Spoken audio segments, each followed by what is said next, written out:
In 1956 in Chicago, there was a professional tailor named Leonard. He was also known as English, because he was an immigrant from England.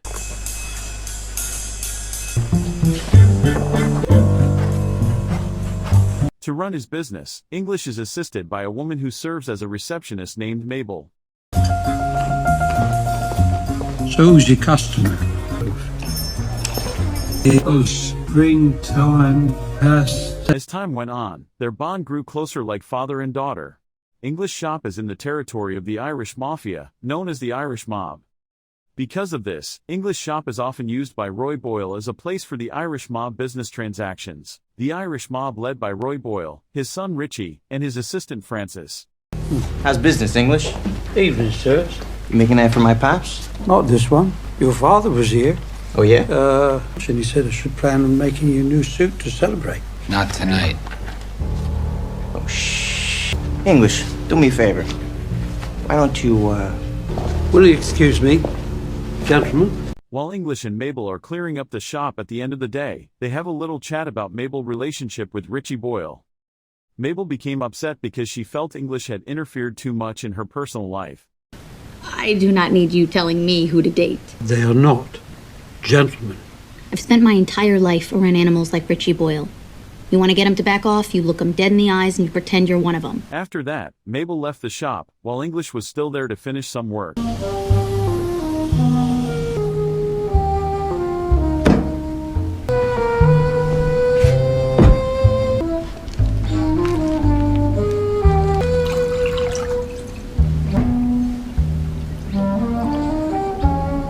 Because he was too tired, English finally fell asleep. In his sleep, English had a dream about a fire. English wakes up, after hearing his shop's doorbell ring and heard a noise in the reception room. They were right here. It turned out that it was Mabel and Richie who came to the shop. They were both got a little drunk. English overhear their conversation about how Richie dislikes Francis and believes Francis is too paranoid to think of a traitor in their organization. Baby, what's wrong? Francis, did he do something again? Fuck Francis. He thinks we got a rat. He's paranoid, all right? And he's been telling my pops for months. You're the number two. You think I don't know? While focused on overhearing, English accidentally drops something.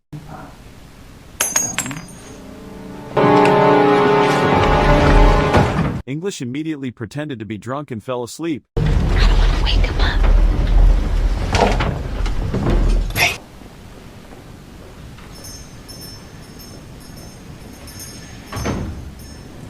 The next morning, things were back to normal as usual. English was sewing, Mabel was receiving guests, and the mafia were still doing their activities at English's shop.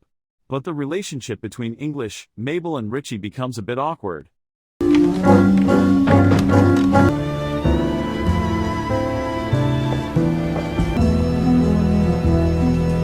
In one evening, Richie and Francis visited the English store.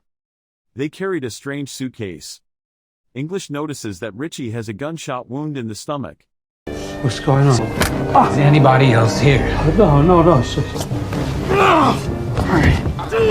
Francis said that they had just involved in gunfire with the rival Irish mob, La Fontaine, while fighting over the suitcase.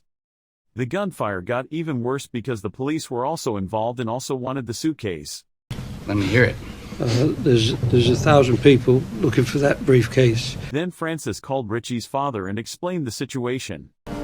Boss, the La Fontaines jumped us. At that time, English had time to look at the gun that was in Richie's body. Richie, who knows this, looks at English with complete astonishment. Well, we can. And, Richie took a marble. What the fuck he say? Listen to me, pal. Pops is gonna come down here himself, but it's gonna take a while. By pointing his gun, Francis forced English to stitch up Richie's wound. At first, English refuses to help, since, in his opinion, Richie should be treated by a doctor and he is only a tailor. But, because Francis kept forcing him, finally English started stitching Richie's wound using simple needles and no anesthesia at all. During the process, Richie finally passed out because he couldn't stand the pain and lost a lot of blood. He needs a doctor. Oh, you think? He's losing too much blood. Sew him up. What? Not that kind. Sew him up. I think we should have. both of you. All right, come on. Ow!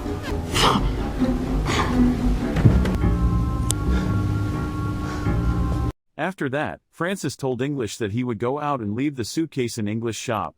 English begs Francis not to leave the suitcase to him, and also take Richie from his shop.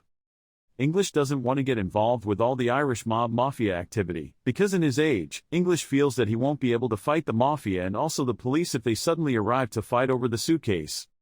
Francis also said that whether he liked it or not, English was already part of the Irish mob mafia and they would help if something unexpected happened to him. Francis also explained that the contents of the suitcase turned out to be a tape recording. The FBI secretly intercepted important information from the Irish mob and stored all their conversations on the tape, but luckily, an international mafia network named The Outfit was able to help the Irish mob smuggle a copy of the tape out of FBI headquarters and is now in the briefcase. Surprisingly, information about the tape was also known by their rival, La Fontaine, until they got involved in a shootout with the Irish mob which resulted in Richie being shot. Francis believes that there's a member of Intel may have given La Fontaine access to the information that was recorded, and also helped the FBI tapping on Irish mob conversations. Actually, if they could listen to the contents of the tape, maybe they would get very important information. But in 1956, cassette technology was still relatively new, and the playback was still difficult to find. Francis finally went to find the playback and left the suitcase and the tape with English. Welcome to the family. A few moments later, Richie finally woke up. Master Richie, how you feeling? English, I want to thank you. You saved my life. Then, Richie and English had a conversation about who is the rat in the Irish mob. According to English, the Irish mob has a lot contribution for the city and himself. Even Richie's father became English's first customer when he was just starting his business in that city. Where's Francis? Something about playing the tape would tell him who the rat is. Who would do such a thing to your family? After everything your father's done for this neighborhood. When I first came to Chicago, your father, he was my very first customer. Much appreciated. In the following conversation, English cleverly guided Richie's thoughts to the possibility that the traitor in the Irish mob organization was someone close to his father, but had no connection to the Irish mob at all. And then, Richie became suspicious with Francis. So who do you think it is? What do I think is who? Clever young man like yourself must have some suspicions. Someone close to the family, perhaps, but not family. I do hope your cousin's all right. Francis ain't my goddamn cousin. He's not. Where did Francis say he was going exactly? Oh, no, you can't think he has anything to do with this. He said before he was the one looking for the rat. Of looking for the rat, if he was the rat himself. His family. Well, almost. Then they heard the sound of the shop doorbell, indicating that Francis had returned. English opened the door and began to talk privately with Francis. English tells Francis that Richie is awake, but his behavior and thoughts have grown unstable due to blood loss. English also said that Richie suspected and accused Francis of being the rat in the Irish mob. In this scene, it is obvious that English is trying to divide Richie and Francis against each other. How is he? Awake. He's lost a lot of blood. He's probably light in the head. I know who the rat is, he says. Francis thinks he can pull one over on me. Who, me? What did he do to the case? Nothing. I haven't left it. Till now. After that, Francis rushed to meet with Richie. Francis wanted to take the cassette to a record store so he could listen to it. Richie asked to come along, but Francis refused because Richie's condition was still weak after the operation. Hearing the excuse, Richie, who had been taken in by English's statements, and see the fact that Francis was not hit at all during the gunfight, began to accuse Francis of being the rat who was working with the enemy. Richie also accused Francis of planning to go to the record store himself, so that neither Roy nor Richie heard what was on the cassette. Lucky, isn't it? All those bullets flying around, but the La Fontaines didn't land a single one on you. Huh? I'm gonna go over with it this minute. Why don't I go with you? No. You're in no shape to be out there. Unless you don't want my pops listening to this tape. Francis, who had been trying to remain calm from the moment he arrived, started to get upset and was about to aggressively take away the suitcase. A fight for the suitcase happened, and the suitcase was finally thrown. And then they were shocked because the tape recorder had disappeared from the suitcase. Richie reflexively pointed his gun directly at Francis and continued to accuse Francis of betraying. Where's the tape, Francis? Despite his emotions, Francis was still attempting to calm down and convince Richie that he had no bad intent at all, and truly wanted to help his boss or Richie's father, Roy Boyle. I owe everything to that man. However, Richie, who still couldn't believe it, finally pulled trigger to shoot Francis. But what happened? Richie's attention was diverted, and Francis had no choice but to shoot him on this occasion. Damn it, Richie, why'd you make me do that? These are the last words you're gonna hear. You didn't die because you're dumb or because you're slow. It was because you're weak. After that, Francis tried to find the tape which he thought was hidden by Richie. Where did Richie put the tape? I've no idea. Then, not long after the incident, there was the sound of a car engine outside the shop. Roy arrived to get his son. Francis panicked and immediately asks English to help him to hide Richie's body in a wooden box. After that, Francis ordered English to buy time by talking to Roy and his assistant in the shop lobby, while Francis was cleaning up Richie's blood. Go, take your sweet time. I need to clean this up. Roy is accompanied by Mung, his assistant. I'm not gonna forget what you're doing for my crew, my family tonight.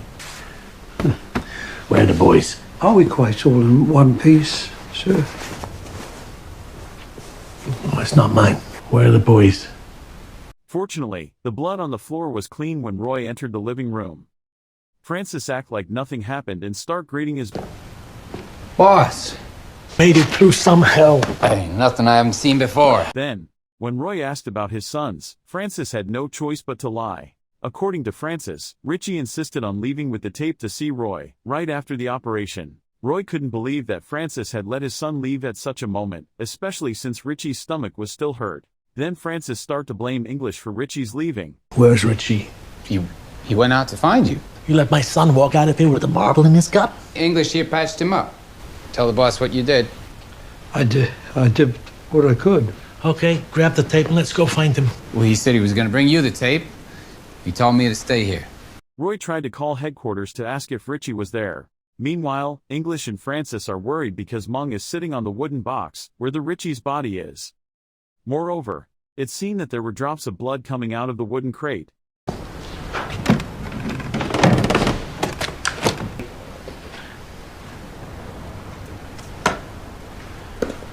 Damn it. Francis then asks Roy to find Richie together. Let's go find him, like you said. Where? Everywhere. Roy refused and decided to stay in the English shop in case there was a call from HQ with information on Richie's. If Richie shows up at any of our spots, they'll call here, so I'm staying here. Then Roy ordered Francis to start find Richie alone. Boss, if I go alone, You got a problem, Francis? no problem. I'll go find Richie. English returned to his office and returned to sewing his suit. Then, Roy joined English in his office.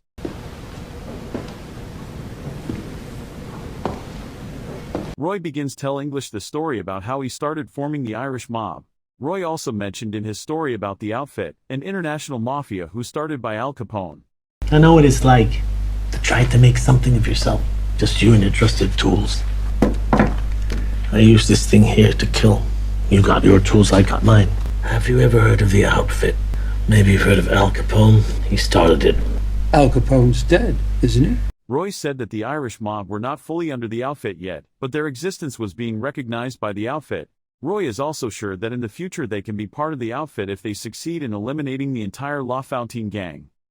Up to this point, English had no idea why Roy shared all that to him. You have arrived. And have you arrived? Almost. They're considering us putting every one of the LaFontaines in the dirt. Mr. Boyle, why are you telling me all this? Because that's Richie's coat. It turned out, from the beginning Roy entered English office, Roy noticed his son's coat hanging in closet. Roy felt that English were hiding something. Roy thought that it would be impossible for his son to go outside without wearing his coat in winter, especially when he was injured. Roy then ordered his assistant to point a gun at English and give the order to shoot if within 5 seconds. English still did not want to tell the truth. He was in a bit of a hurry. December in Chicago. He went out without a coat. They're hiding something, my friend. Monk! You got 5 seconds to tell me what happened. Mr. Boyle, what really happened to Richie is that Francis shot.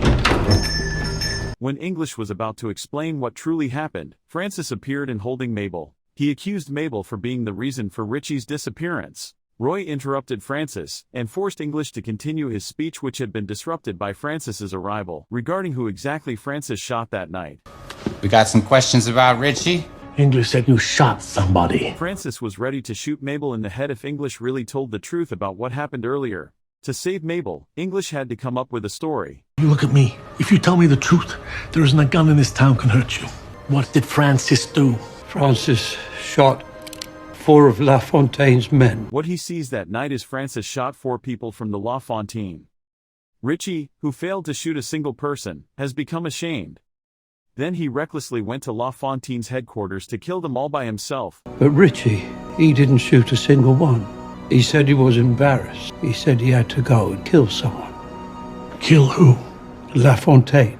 Richie told Francis in English to shut up from anyone, even his own father. So his father didn't had to send back up, and his pride as the son of a mafia boss was retained. You made Richie a promise, English. We both did. Yes, we did. I'm sorry, Mr. Boyle. However, Francis still wants to cover up the murders he committed by making up a story that he had seen bloodstains in Mabel's place. He also reveals that Mabel and Richie are dating. Francis assumed that it was possible that before going to La Fontaine, Richie stopped by Mabel's place. Francis added that it was possible for Mabel to dig up any information about the recording until finally Mabel made Richie injured. Mabel was shocked by all these accusations and tried to defend herself. Unfortunately, Roy believed everything Francis said. Then finally, Roy instructs Francis and Monk to get information from Mabel at any cost, even torturing her. When was the last time you saw my son? Here. Earlier today. Let's get the lady talking. No! Where's Richie? Talking. Back up, English. Mr. Boyle, please. I'm sorry. English, who is worried about Mabel, tries to change Roy's mind by telling him about his past. His wife's child died in a fire in his shop and caused English to move from London to Chicago and haunts his in his dream. English really understood Roy's feeling that he really wanted his son back. English also warns Roy that killing Mabel will not make him find Richie. I had a daughter. There was a fire in my shop. Burned. So fast. So you understand. You can hurt young Mabel, but it won't find your child. Suddenly the phone rang and Roy ordered English to pick it up. Then, English made up a story again that if the caller was Richie. Go get it. He reported that he was hiding from La Fontaine's and still holding the tape. Richie also requested Roy to pick him up at the address that English had written in a piece of paper. After hearing this, Roy rushed to go to that address to back up Richie by mobilizing all of his members. On the other hand, Francis, who knew that this was a deception, asked permission to remain in English's shop and watch them both. At first, Roy objected because he desperately needed Francis, but Francis can convince Roy to let him stay. That was Richie. He said he's in hiding from the La Fontaines, but he has the tape. 31st and Halstead, 20 minutes. Let's go.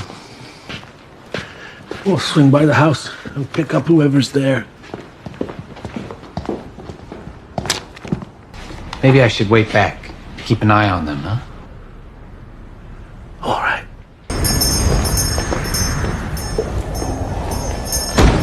After Roy left, Francis asked English who the call was from. The call that English received earlier turned out was a call from the Irish mob HQ, reporting that Richie was still not seen. Francis wanted to shoot Mabel because what English had done was making the problem even more complicated. He would use Marble as a suspect of Richie's death if Roy returned to that place. When Mabel was about to be shot, English said that Francis would really need Mabel to save his life, because Mabel is actually the rat who has been their targeting. Mabel's expression changed quickly after hearing English's statement. You want to tell me who the fuck you just talked to on that phone? Wait. You need her assistance, because Mabel's about to tell them. Me? Because you're the rat. It turns out that English has been suspecting Mabel of dating Richie in order to get information on the Irish mob. Then, sells to La Fontaine. Everything Mabel did just for the money. so she can move from Chicago and live in Europe. However, Mabel, who concerned that her acts would be revealed by the Irish mob, finally seek protection from the FBI by assisting in the setup of a wiretap at the English store. According to English, everything that Mabel has done is perfect, and there was only one mistake from Mabel, so everything happened as today. Mabel doesn't know the outfit. The outfit was aware of the wiretap and was able to send a recorder to English shop in order to save the Irish mob. English thinks that it is very likely that Richie has told this to Mabel, which makes Mabel become paranoid. So, Mabel calls LaFontaine and tells them about the recorder. After getting information from Mabel, LaFontaine immediately wanted to seize the recording. Then there was a shooting action between the Irish mob and LaFontaine which got Richie shot, and English finally admits that the person who stole the tapes in the briefcase and hid it, no other than himself. English said that at this point, Mabel was the only person who could make the scenario work, because right now, only Mabel who can contact LaFontaine to ambush Roy and all of his men at the address that is given by English. However, in return, LaFontaine would definitely ask for the recording and Mabel would be the one to give it. On the other hand, if Mabel is killed by Francis and doesn't call LaFontaine, Roy and the gang will return to the shop. And since they can't find Richie, sooner or later they will find his body in the wooden box, and if that happens, both English, Mabel and Francis will definitely be killed by Roy for giving false information and also killing his son. So, Francis only has two options at the moment. First, let Mabel live and call LaFontaine to save the lives of all three of them, and also, with Roy's death, Francis automatically will become the next Irish mob leader. Or second, let the three of them be killed by Roy. Francis was remain silent and thought about all of English's plans. Finally, Francis allows Mabel to call LaFontaine to give them the current location of Roy and his Irish mob gang and will give the recorder to LaFontaine at English shop. While they're waiting, Mabel is still wondering what really happened to Richie. Finally, Mabel is shown Richie's body in the box. You kept hearing him talk about his fathers. You sold information to LaFontaine. Get out of Chicago.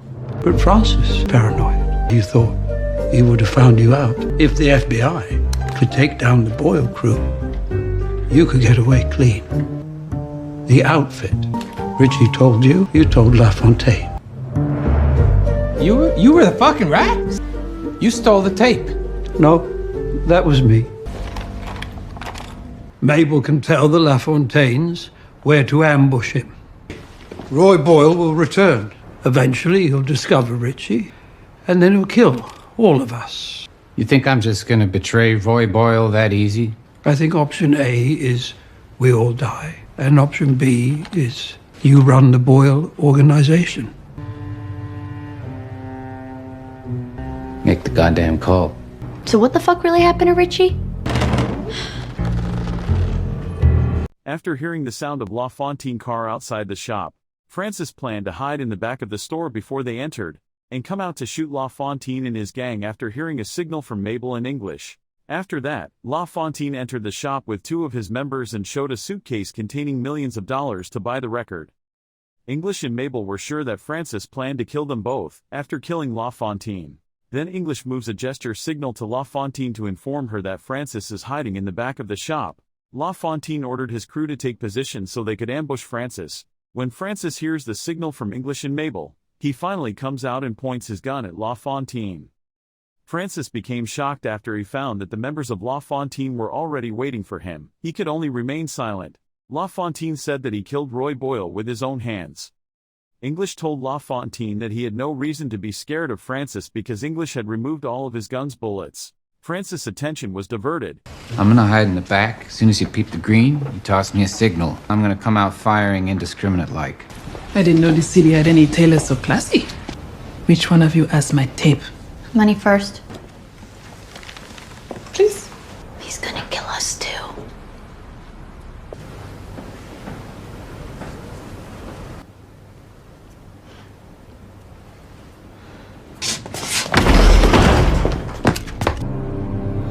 Okay. When I put a gun to Roy Boyle's head. You have nothing to fear from this man, because I removed all the bullets from his gun.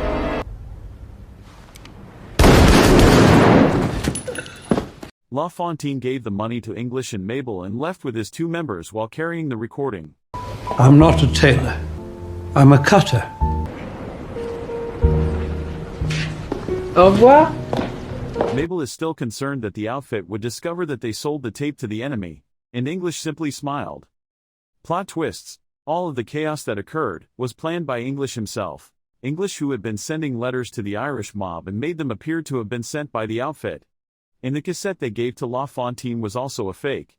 This was carried out by English in order to set two rival mafia organizations against each other.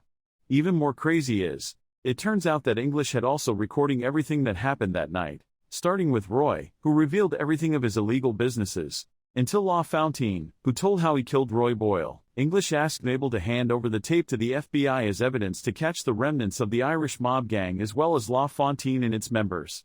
He also gave the money to Mabel, so she could fulfill her dream of moving from Chicago and living in Europe. Mabel asked English to leave the city together and move to Europe.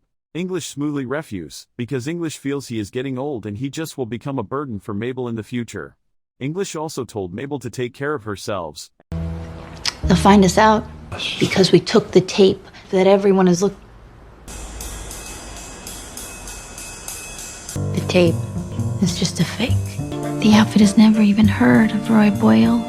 They didn't send those messages. You did everything that happened. You set it all up. This contains everything that went on here this evening. You won't mind, will you, popping it in the post to your friend at the FBI? Come with me. No. You will not spend your best years taking care of my remaining few.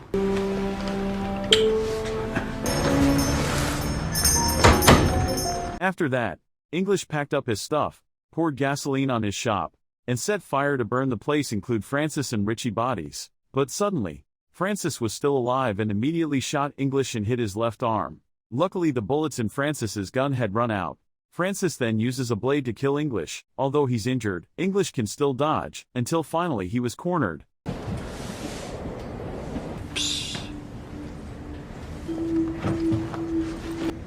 The finishing's a mere inevitability.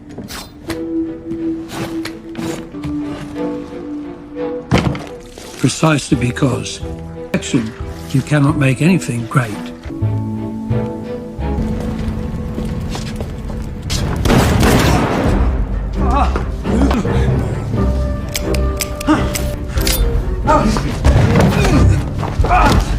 Stop! English opens his jacket, rolls up his sleeves and reveals his tattooed. It turns out when he was young, English is a mafia who made money by killing people like what Francis is doing right now. English finally left this dark world when he met his wife and then they had a daughter, but his little family become victims of the ruthless war between gangs in London. That made English move to Chicago to seek peace. I met my wife, Vera. I fell in love. We had little Lily. I fell in love again. Set fire to my shop, my life. But the funny thing is, in Chicago he meet again with the mafia called the Irish mob. Even his first customer is the boss, Roy Boyle. After that, Francis tried to stab English. Finally, English stabbed Francis with his scissors to death.